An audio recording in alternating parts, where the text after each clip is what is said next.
Call hello, Yahweh Bashim Yahushai, Bashim Yahushai. Rochochodash, let the elders that rule well be counted worthy of double honor, especially they who labor in the word and doctrine. To the 12 tribes which are scattered abroad, go reading. Japanese scientists have invented living skin for robots. Scientists have invented a living human-like skin for robots that is water repellent, self-healing, and has a realistic fleshy appearance. Now the self-healing part is very important because why would they need to be self-healing? Because they're going to war on some Scarface shit. You want to go to war? Okay, I think you to war. Yeah, I know this shit was published 7 days ago, but this is mad important. So it says here, as reported by BGR, Japanese scientists use human skin cells to create a living skin equivalent that works in a similar way to human skin. The lab-made skin successfully generated the look and touch of real human skin, and as such, it was found to repel water and repair itself when injured with minor wounds and abrasions, much like living organisms. The researchers published a paper on the experiment in the journal Matter, where they explain how they mixed collagen, you know that shit that bitches put in their lips, and human dermal. So subdermal means under the skin, so dermal would be above the skin. So human dermal fibroblasts to create a skin solution.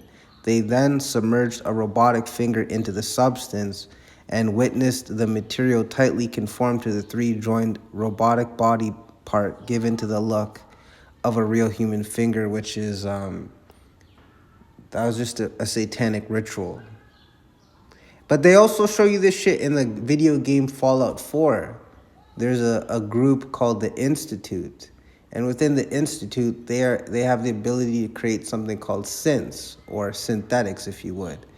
These androids, they start with human, I think it's bones, human bones, and then they're dipped into a vat of liquid. And once these bones are submerged into liquid for, 5 seconds or whatever, they come back out and it's human flesh wrapped around those bones. But although it would seem human, it is a synth, it's an android, it's not real. And we see that that's predictive programming, and also that they hide the truth in plain sight, but they scatter it in places most people aren't going to look because they don't have the time to look and they don't have the understanding to even understand what it is they're looking at.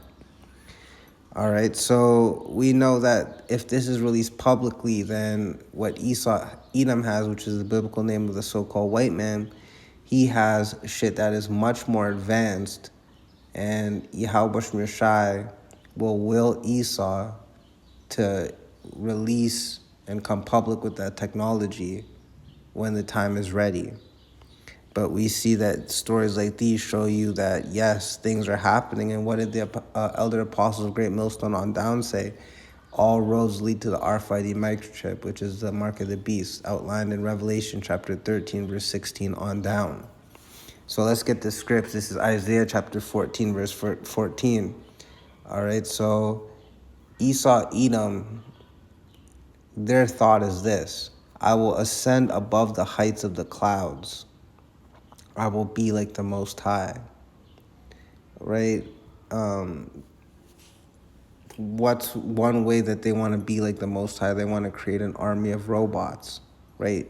They're left-handed angels, even though they themselves are on the left-hand side, right? Because with a robot, you could program it to do anything at any time from anywhere. All right, and then having them be indistinguishable from humans, like that is just a form of witchcraft, like unseen before. Because imagine you're walking down the street and you see a chick with big titties, and you step to the bitch and something's off, and you're like, oh shit, this is a fucking android. You know what I mean? Like, what the fuck is that, yo? You know what I mean? Like, what the fuck? So that's how but they're doing it on the left-hand side. with all this bullshit, it's like on the right-hand side, we want to be like Yahweh Shai. We're against this shit.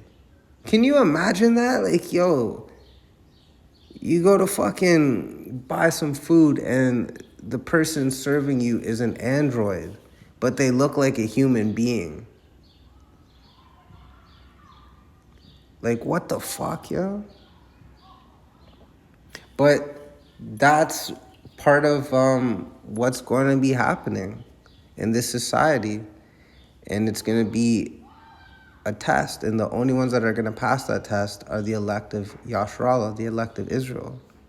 You so-called Negroes, Latinos, Native Americans, Haitians, West Indians, and Israelite foreigners, those that may look like the heathen nations but have the spirit of Israelite, those that go back to the seed of Abraham, Isaac, and Jacob.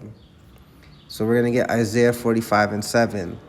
All right, this is Yahweh Shemir Shai explaining that I form the light and create darkness. So he creates essentially life and death. I make peace and create evil. Whoa. It didn't just say, I make peace. I, the Lord, do all these things. It says, I make peace and create evil. I, the Lord Yahweh, B'Hashem Yahushai, do all these things. So, Yahweh B'Hashem Yahushai willed Esau, Edom, on down to these Ammonite scientists, Ammon being the biblical name of the so-called Japanese, to come public with this and go through the process of doing the research and development for this stuff. All right. So we're going to end it off with Deuteronomy chapter 32, verse 39.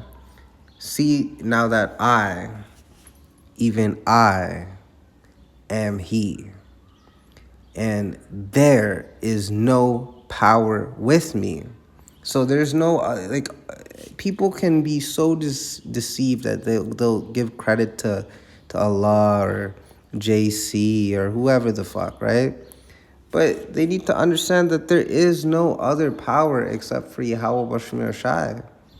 But anyways, continuing on, I kill and I make alive.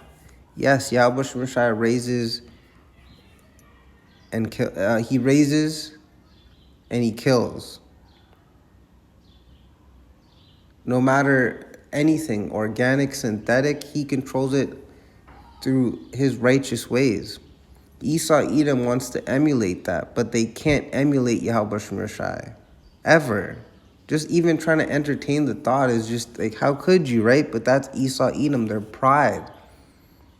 Right? They even have a fucking month called Pride Month to remind the whole world, like, yo, we're a prideful people.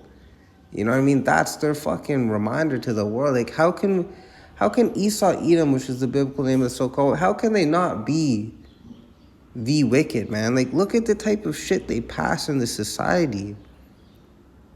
Look who's down in this society. You so-called Negroes, Latinos, Native Americans, Haitians, West Indies, and Israelite foreigners. You know what I mean? Wherever we are on this earth, we are down right now. But guess what? Yahweh B'Hashem Yahushai makes alive. Continuing on, I wound and I heal. Not Esau Edom, not your mom, not your wife, not your children, not your girlfriends, not whoever. It's Yahweh B'Hashem Yahushai that heals us spiritually and carnally and whatever else there happens to be, because his thoughts are not our thoughts. His ways are not our ways. So continuing on, neither is there any that can deliver out of my hand. So once Yahweh B'Hashem Yahushai wants something done, that's it. Boom. There's no hesitancy with Yahweh B'Hashem Yahushai. There's no stuttering with Yahweh B'Hashem Yahushai. There's no buffering, please wait with Yahweh B'Hashem Yahushai. It's, I want it done, boom, instant. All right, so Esau Edom wants to emulate that, but you could see how saturated in wickedness and carnality and stupidity it is. You know what I mean? So with that, I hope y'all were edified. Shalom.